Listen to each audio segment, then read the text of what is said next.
Hello and welcome to the Dublin Arsenal podcast. I'm your host, Jonathan Giles, as always. On tonight's special midweek podcast, I'm joined by regular and Irish Gooner Arsenal season ticket holders, Eamon Donnelly and Matt Bourne, to review our 2-0 home victory over Ruben Amorim's Manchester United side at the Emirates Stadium last night. And remember to check out our official supporters bar, the River Bar. So sit back and enjoy the show.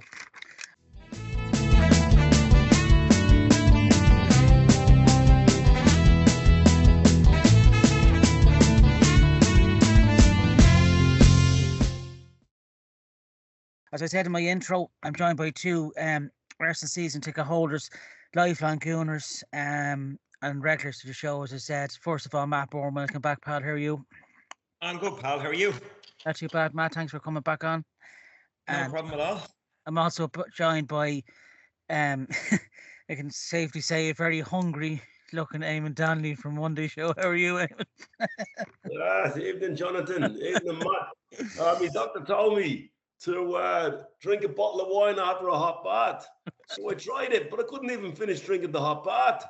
Well, I'm grand. I'm not long in the door after coming back from London. So, yeah, I got the game yesterday. So I have to say, he looks fresh faced, Matt. I'll So tell you what, I might have looked fresh. You don't too fresh. I'll tell you what, folks. We were coming into land and the pilot said no and just put the afterburners on and went back up into the sky. I was beginning to think, you know, the way you say, might never see with win another league title. I thought that was kind of. he must be another Arsenal fan as well. Yeah. Anyway. But it's great to see you back, Eamon's landed safely, and there's dedication for you. Took up the hot seat for tonight's show, so you can't ask for more. And the duck's in the oven. Tickets tonight. It's great to have you on. The Canterbury Moretti's already in the hand, so you know we won last night when you see that. To kick off, it was our 500 game last night at the Emirates. Our record stands with 336 victories, 93 draws, and 71 defeats since 2006 when we moved into the Emirates. So quite a record and quite a stat when I found out. I didn't think we reached 500, but there you go. It was also Arteta's fourth win in a row now against Manchester United. Goals from corners for ourselves, we scored 2 from last night, and since the start of last season it stands at 22, which is top of the charts. And last night we had 13 corners with United with nothing in return, and we saw the damage that it done to United and to several teams since the start of last season. So our little bollocks of an NFL coach is really doing us proud. We kick on with the review. 2-0 of course last night. Jurrien Timber and William Saliba with the goals. Into the action, I suppose, first half. Or in the 8-minute or NFL style move from Rice's corner leads to the first chance. Thomas Partey just had a wide of the post, quite unlucky. I suppose any other time it probably would have went in, but you could see from the start that we really wanted this, you know, from the really good tempo from us all game. First and second half, as Eamon said. At the end of Monday's show, you could really see the hunger from everyone. We get to that later, I suppose. 25th minute, Martinelli had a shot just over from when Zinchenko's shot came back to him from Saka's corner. So quite unlucky to hit it just over the bar. 42 minutes, Diego Dallo had a perfect shot, just wide of Reyes' right-hand post. It was a missed shot initially from Mason Mount, I think it was, played back in from Harry Maguire, and it was a strong shot, but it was just, I have to say, it was poor marking, and we didn't really see that for the rest of the game. You know, United really didn't really get another sniff, really, you know, and the lads really woke up. The second half really came on guns blazing. Jurrien Timber's fine cutback led to Declan Rice just shooting over. I think there was a deflection on it. 52 minutes, Rice is in swinging corner, need plenty of them, as I said, 13 of them.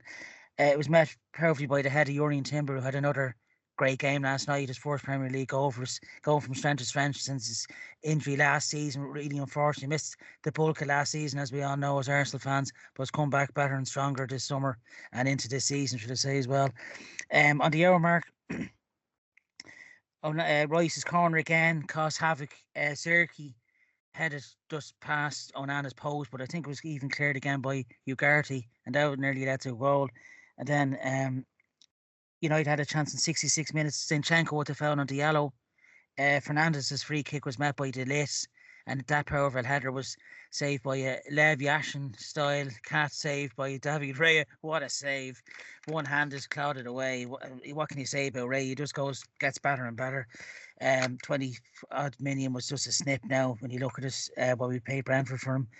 71 minutes, Saka's corner was met by Party, who headed on to Saliba's backside. Another great asset now to have, Saliba's hers. And what a finish, 2-0, and the atmosphere looked absolutely cracking. When that second went in, it looked like we'd won the league, but the fans have been brilliant. A soggy night, a miserable night, but the fans were really up for, you could see it.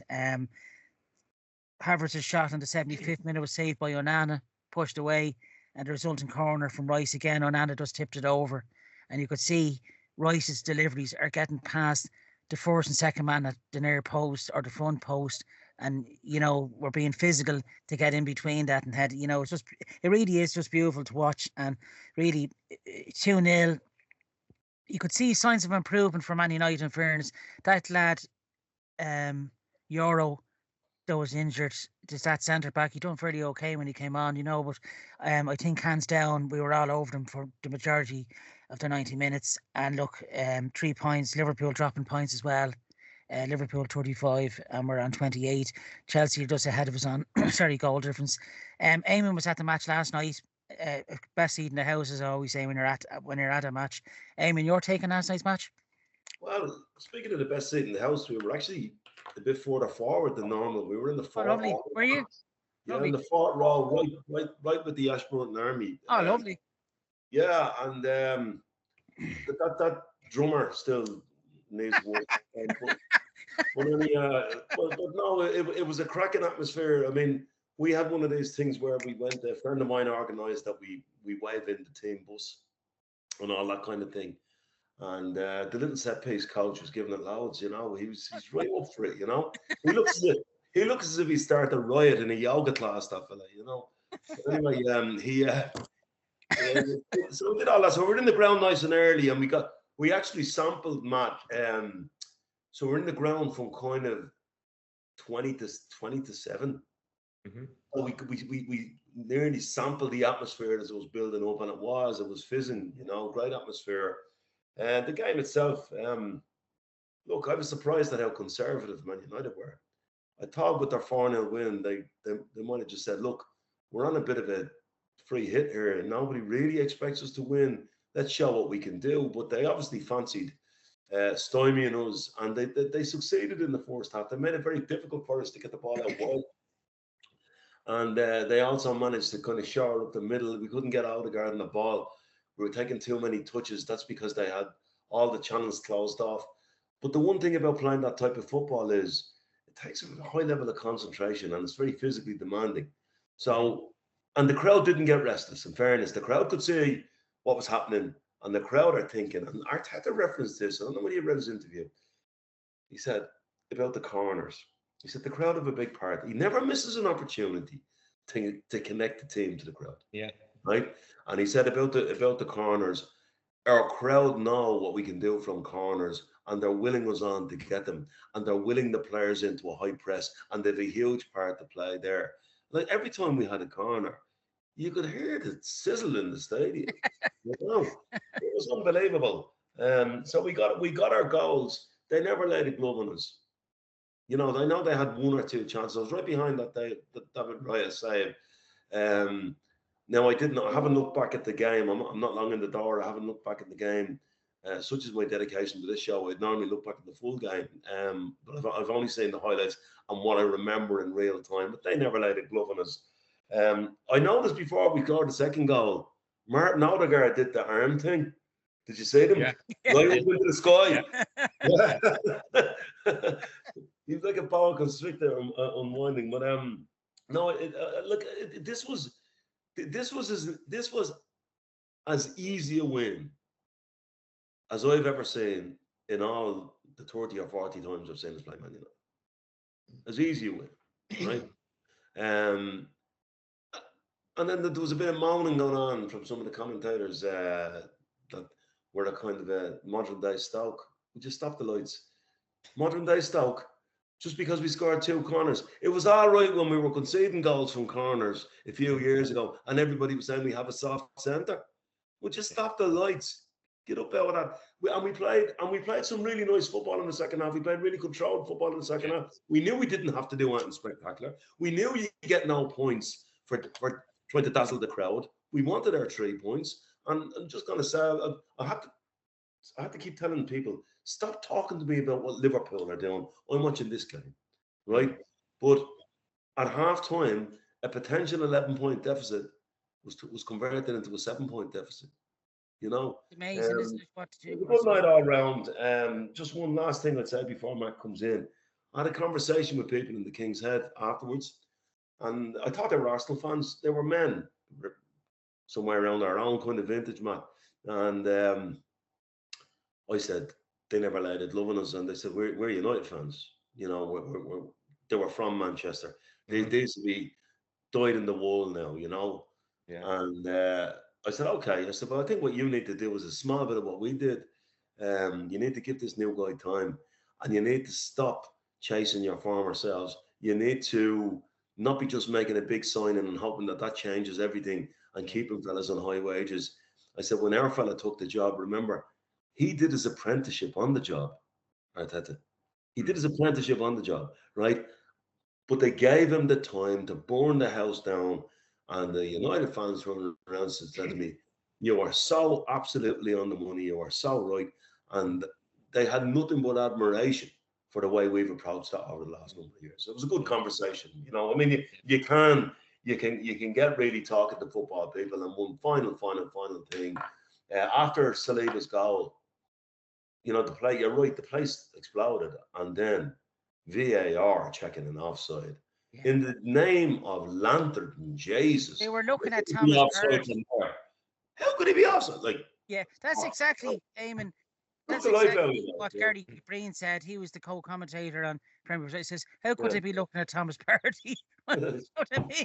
It's just the men swinging corner. So the ball is coming in from the second corner flag. Yeah. You know, anyway, that's my take on the game. Just briefly before I bring in Matt, sorry, you were the best view being in the fourth row, Eamon. How good was that David Reyes saved away? He leapt literally, and the one hand. Was it as good as it was from Montelli? Okay, when I look back at it on the T, and I look back at the edited highlights on Arsenal.com, and the header wasn't as quick as I thought it was. The ball was traveling at a reasonable pace. So then I have to trust me naked eye. That ball was going in as far as I was concerned. And I was right behind it. So that's, you know, yeah. He's very agile, David Raya, you know.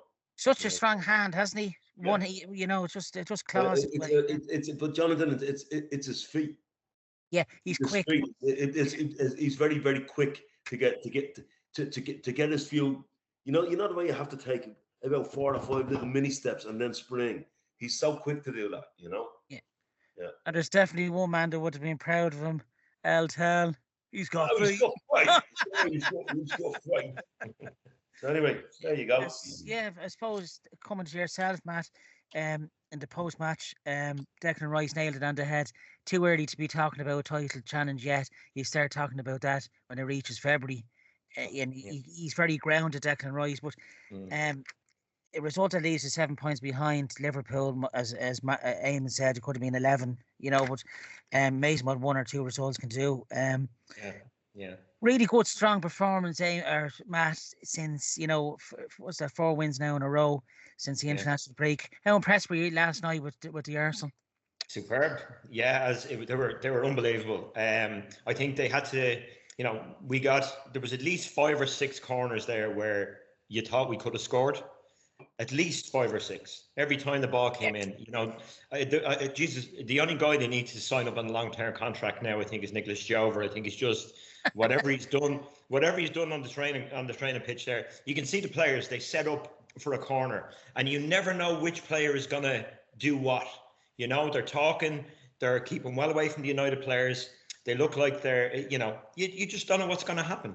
And the way they move around, the way they Like, you know, who would have thought Party would have crossed it or got the header back in and Saliba's arse would have been there in the way to knock it into the net, you know? Like, you know, who would have thought Timber to be up there trying to score a goal? It was fantastic, absolutely brilliant. I think I'm not, like Eamon said, I'm not worried at all about Liverpool. You know, we just get out and do our job. We're not going to go out week in, week out and score 5 or 6 goals. You know, we set up, we've adapted really well to certain matches. And, you know, in a game like that last night, you know you're not going to score 5 goals against United. You know you're going to have to play differently. You're going to have to do different things, try different things. But they adapt every game. They're just adapting all of a sudden to all the different circumstances. So it's not just, you know, we could go out on Saturday against Fulham. Fulham are going to be a tough away game, very tough away game on Sunday. And we'll have to adapt again. But I think we'll, you know, the way we're playing at the moment, the confidence is up. You know, we're getting our full squad back. I know we have a few injuries, but even the players that have come back into the squad from injuries are performing brilliantly. I mean, I'll give, I suppose, an example. Last night, I thought Jacob Kior was absolutely exceptional last night. He came in there, very difficult circumstances. Obviously, you know, hasn't had much game time at all, but he came in, put in a brilliant shift. Yeah. I thought right at the end of the game, that the composure in that chest back to David Raya late on was just fantastic. That was something that a player who's been playing week in, week out would do, you know, with that confidence. And it just shows you the confidence around the squad, what we're capable of. We won't worry about Liverpool at all. We don't, like, we are well in that title race. So are City, so are Chelsea, you know. You can kind of discount the smaller clubs who are just below us, like Tottenham, you know, Brighton, United, you know, you can discount them completely at this stage. But certainly, I had to laugh actually last. Ian Wright was talking about did you see Ian Wright talking about the game there last night? And he was, Roy Keane was sitting there beside him and Gary Neville. And Ian Wright says, this is what you have to do when you're playing a mid-table team, you know? And the two of them got very offended. And Ian Wright was just chatting away, and then he broke his heart laughing, you know, because he knew he was riling them up. But the reality is, that's what they are. They're a mid-table team.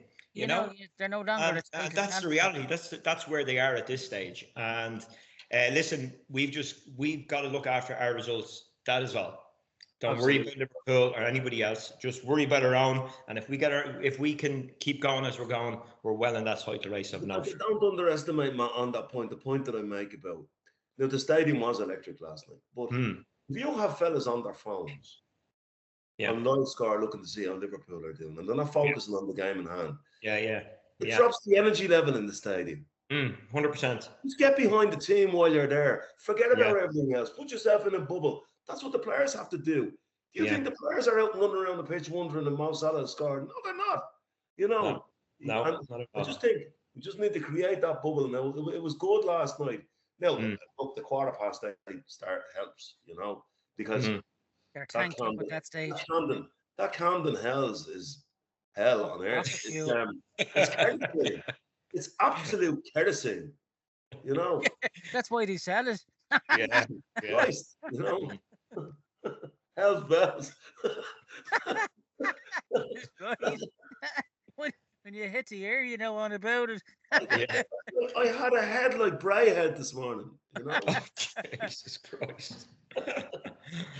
Do you think with the 2 goals, and United kept doing it over and over, we got a corner, the zonal marking, they just never learned, teams just haven't learned from us. Amorim says that's all Arsenal have now. They deliberately play for corners. Like, that's such a small comment, bitter comment, isn't it? Like, already I hate him, and he's only 3 games into it. Well, if we deliberately play for corners, Jonathan, the one that we scored from came as a result of a United player stuck in the corner. We weren't playing for the corner. Trying to do what he did was he made a complete Horlicks of doing what he was trying to do and built it into the stand. That's, it's that nonsense. I mean, how did you feel, Eamon and Matt? How did you feel Sanchenko done against Diallo? You know, do you think he should have made that tackle for the free kick, Eamon, which led to the late header? Well, I think it was a tackle he kind of had to make, wasn't it? Yeah, I think it might have been a bit rash, but I thought he had a decent game. You know. Yeah. He's not there. I mean, he's been sidelined for a long time. He's been he's down to number 2 or 3 or 3 or 4 in the pecking order now at this stage. So that's got to be, really dented his confidence as well. And he's coming in. I think he's shown signs of, a bit of a form himself over the last few weeks. He is. I've no doubt about it. He is. But I think, certainly he was ousted straight away when, when Calafiori came in, and he was really, and he's had injuries as well. Our right back and left back position, constant injuries. But we have the cover now.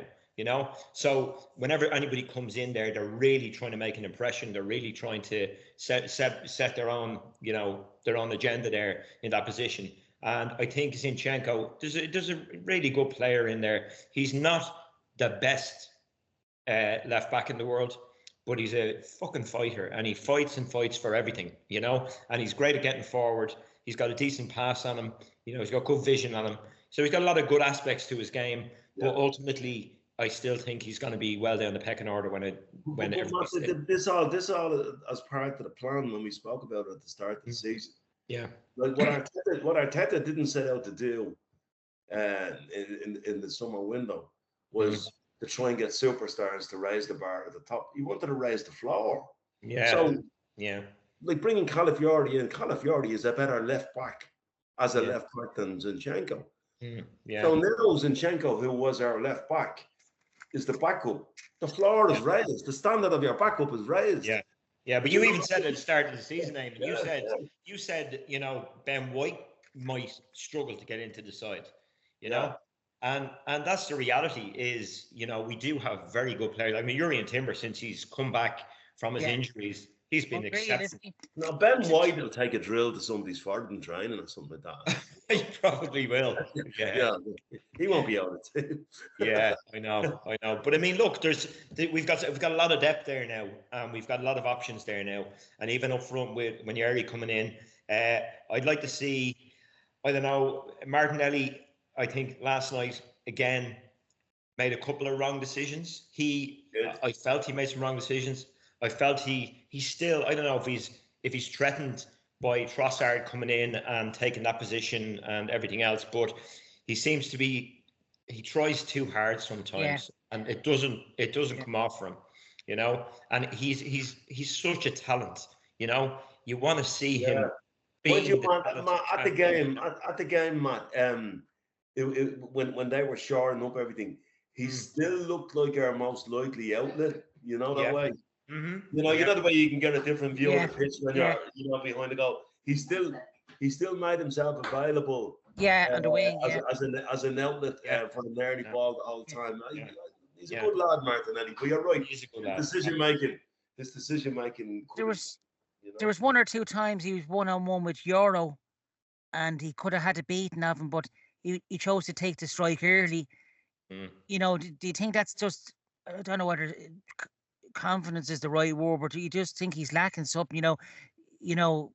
In seasons gone by, he would have skinned him and buried it. Do you think that's what it is, Matt? That there's so much competition there. That's it. He's feeling the pressure. Yeah.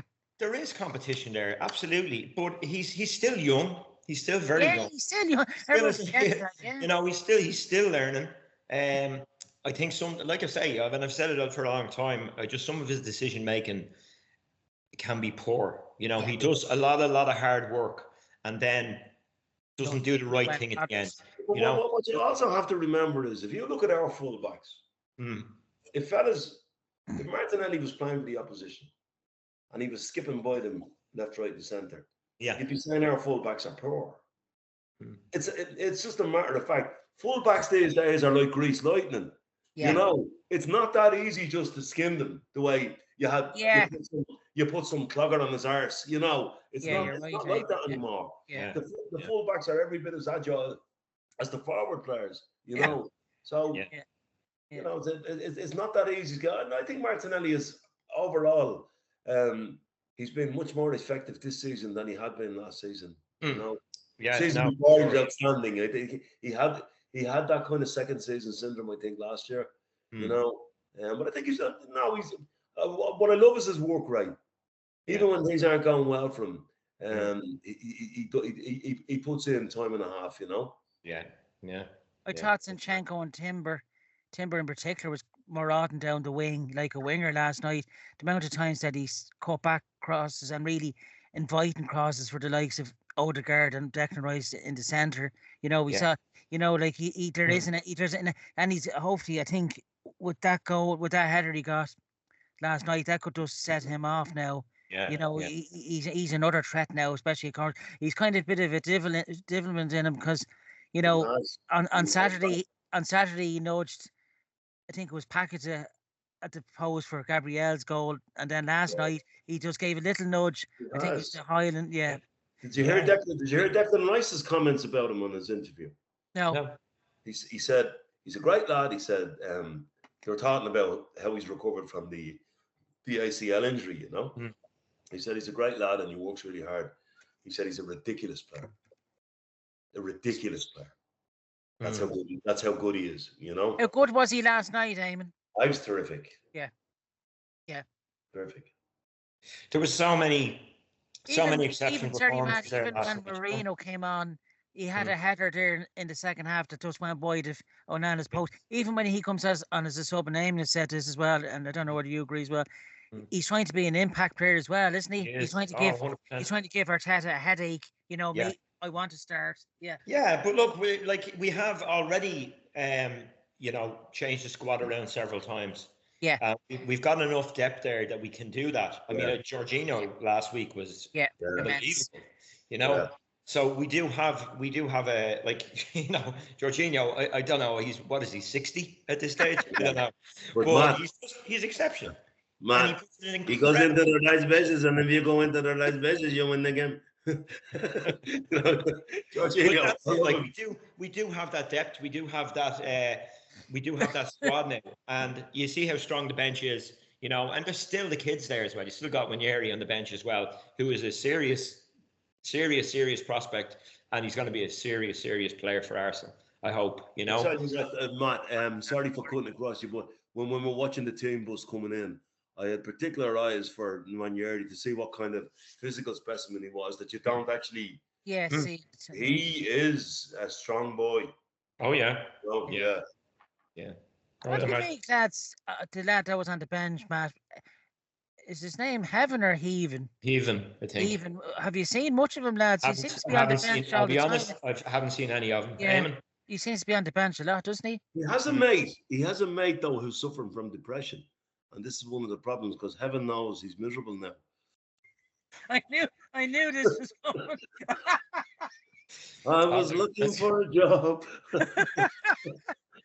Anyway. No, but listen, if he's in the squad, if he's in the match day squad, there's obviously something. You know? Lineups match, yeah. It's nice to see Kieran Tierney getting the odd bench as well. You know, I don't know. Probably more likely he'd probably be gone this summer. Tierney, I think he'd probably be gone in January, to be honest. Probably Celtic are coming calling. Yeah, Brendan Rodgers wants. Yeah, say so. Look, he look good. But he's not. He wasn't part of the Arteta plan. You know, he's looking for a different type of player, and Tierney is a good player, but he's not that player that we need. You know. Yeah. He's a worker. Trust the process. It's still going on, Jonathan. Trust it. We haven't had much meltdowns, thank God, over the last 4 games. See, when we're winning, there isn't a reward on it. Yeah. Thank you to Ian Gunry and Craig Smith in particular for not drowning out the group with negativity. Is Arteta in? The name shall not be revealed to protect the guilty. Sorry, the innocent. The guilty shall be named and shamed in this show. Get your face on here now. No, really, look, as Eamon said, United didn't lay a glove on us all night, really. Yeah, and, that's testament to the lads again for snuffing them out, And our record, I think, we did. I love it, though. We haven't lost in the to any of the top 6 in the last 16 games. Yeah. Something like that, And there was a time we were giving out that the top, we have to beat, we have to win our games and then beat some of the top six. So it was a big problem for Not us. anymore. But our record against the top six is incredible. Absolutely incredible. Although saying that, some of the top six are no longer top six, let's be honest, Ian Wright stuck it out to them last night. They're a mid-table team. What a comment. They are. But that's the reality, Yeah. Because you could see every time we got a corner, Amber had his head in his hands like this. Yeah. What was going on? But the NFL moves are really working a treat, and look, that's another look. If as Timber said, it's working for us. Keep on doing it. Even his teammates and from people he knows from other clubs says we dread he's doing it, but keep it going. When you hear that, there's a it's 20, well, like it was only a couple of weeks ago. Goals though, like since the start of last season, Matt, that's just incredible, isn't it? Like from just corners, No, it is incredible. But a few weeks ago they were accusing us of dark arts. Now they're accusing us of looking for corners. Next they're going to be accusing us of wanting to score 6 goals in a game. It's insanity. It's insanity. We play our game. If we win corners, we win corners. Yeah. What else are you going to do? Are you going to say, oh, we're not going to score from this corner because, they think we only go for corners. So let's leave this one alone. It's fucking what they'll be doing next, they'll be breathalyzing the crowd. It's unbelievable. Anyway, there's a guy pissed in on row 4 drinking Camden Hells. Game out. Drinking Hells, but look. No, but Eamon, just they've always hated us, and we don't care. How good being there last night, and you would have seen quite a lot of the corners. How good Declan Rice is at, just his delivery's just nearly. Well, what he said himself last night, Jonathan. I heard in the interview was that he just had a feeling that every time he stepped up to take a corner, it was going to be a good one. Yeah. But he also said, you see, everything's connected, right? He also said that he didn't have the best of starts to the season. It was a long old Euros, and that he feels like a new energy now. And when you're feeling energetic, you feel good. And when you feel good, you feel confident. Yeah. They were brilliant deliveries. As was Saka's, by the way. Yeah, Saka's, for the second goal, Yeah, Saka kind of quiet last night. Yeah. What you see now, that was the channel they decided to block off. This is the point I'm making to you. Yeah. That's why Martinelli was the available ball all the time, because the one thing they didn't want to do was let the ball out to Saka. So the only way you could really hit Saka was if Saka came too deep, or Partey a couple of times went over the top to him. Yeah. I have to say, the 1-2 Odegaard gave to Havertz, the one that Onana said, what a great piece of movement, though. Havertz, so skin in Euro. He's got some pace, Havertz, hasn't he? And he's got some great ball. He brilliantly controls the ball as well. He really does. A ball came in over the top from one stage. Even the goal against Forest last week, that Trossard put him through. He took that down beautifully and brought it through. He's got great skill on the ball. He's tall. He's a tall, gangly lad. But Jesus Christ, he's got some skill, and he's got great vision, great control. He's absolutely exceptional. Yeah, the game I was at actually was a Brighton third game in, and the lob over. For what a finish! But he's so calm about it, isn't he? Like he just knows. He's so confident now. He knows it's going to go in. If that was the start of last season, probably would have went over into Rosette. But look, that's testament to Arteta as well. Man management on a player that was low in confidence, and he's on cloud 9 now.